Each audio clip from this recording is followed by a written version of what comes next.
नमस्ते दोस्तों, मैं दीप्ति स्वागत करती हूँ आपका अपने इस ब्लॉग में जिसका नाम है सुनहरे पल। दोस्तों, अपने लास्ट वीडियो में मैंने कैसे दिया जलाऊँ मैं, कैसे खुशियाँ मनाऊँ मैं, अपनी इस कविता का पहला भाग आप सबके सामने रखा था। चूँकि कविता थोड़ी सी लंबी थी, इस कारण से मैं उसे 2 भागों में आपके सामने रख रही हूँ। पहले भाग में माँ और बहन की पीड़ा आपने देखी, अपने उन बेटों के लिए, अपने उन भाइयों के लिए जो उनकी प्रतीक्षा कर रही हैं दीपावली के अवसर पर। अब एक पत्नी और एक बेटी की पीड़ा को आप आगे आने वाली लाइन्स में देखेंगे। तो चलिए शुरू करते हैं, मेरा मार्गदर्शन अवश्य करिएगा। कैसे दिया जलाऊं मैं, कैसे खुशियाँ मनाऊं मैं, कह कर गए थे तुम मुझसे सांझ ढले आ जाऊंगा। कितनी संध्या बीत गई पर ना आए तुम प्रिय। कैसे दिया जलाऊं मैं, कैसे खुशियाँ मनाऊं मैं। अब देखिए एक बेटी किस तरह से पीड़ा का अनुभव कर रही है अपने पिता के आने की प्रतीक्षा करते हुए। गुड्डा लेकर आना पापा, कहे लाडली बारंबार। गुड़िया संग रास्ता देखे गुड़िया, ना गुड्डा ना पापा आए।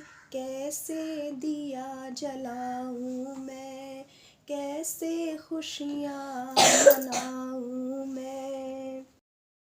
टनल में फंसे मजदूरों की माँ, बहन, बेटी और पत्नी के साथ साथ करोड़ों देशवासियों की प्रार्थनाओं को ईश्वर ने सुन लिया और ईश्वर की दया से हमारे देश के सुरक्षा दल ने, हमारी रेस्क्यू टीम ने मजदूरों को विशेष तकनीक का प्रयोग करते हुए सुरक्षित 16 दिनों के बाद सुरक्षित बाहर निकाल लिया।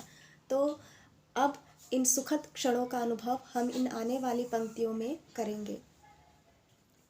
हृदय असंख्य की करुण वेदना, धाता भी हुए करुणाद्र। भेजी संकट मोचक सेना, भेजी संकट मोचक सेना। प्रार्थनाओं ने किया कमाल, अब तो दिया जलाऊं मैं, अब तो खुशियाँ मनाऊं मैं। दिन 16 का कारावास, मुक्त हुआ जीवन आधार।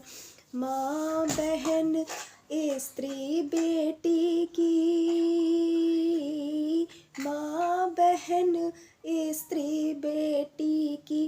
प्रतीक्षा संग पीड़ा हुई दूर, अब तो दिया जलाऊं मैं, अब तो खुशियाँ मनाऊं मैं।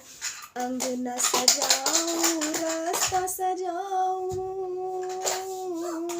अंगना सजाऊं रास्ता सजाऊं। घर घर दीप जलाऊं मैं, भारत पर्व मनाऊं मैं। आनंद रंग रंग जाऊं मैं, आनंद दीप जलाऊं मैं, दीपोत्सव मनाऊं मैं।